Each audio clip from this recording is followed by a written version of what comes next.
Now, in some of our private conversation, you mentioned to me that there are other advantages that some smaller players may have over their big behemoth, well-known name brand competitors. What are some of those as well? Like if we're comparing marketing departments, for example, why could it be an advantage to be smaller?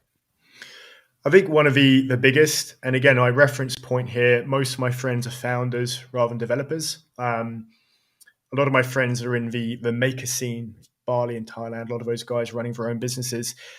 Agility, they're ridiculously agile.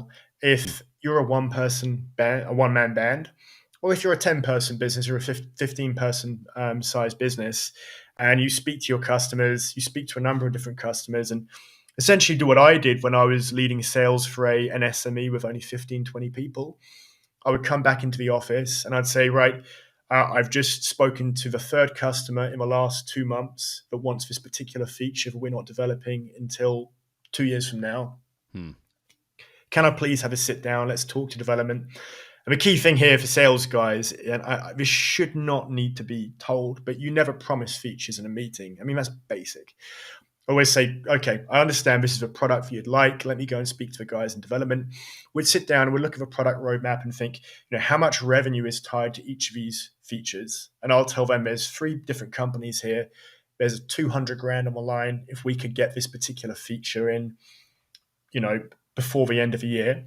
And a smaller company's got that ability to break the silo, have everybody sitting around one table.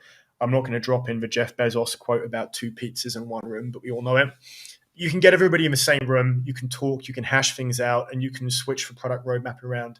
That's both because the company's smaller, but also culturally as well. I think agility is more of it's a cultural thing as well. The not getting too tied into a single way of doing things or a fixed set of ideas, being willing to challenge what it is your business does, and how it operates. So yeah, I think agility is the main thing that smaller companies have going for them.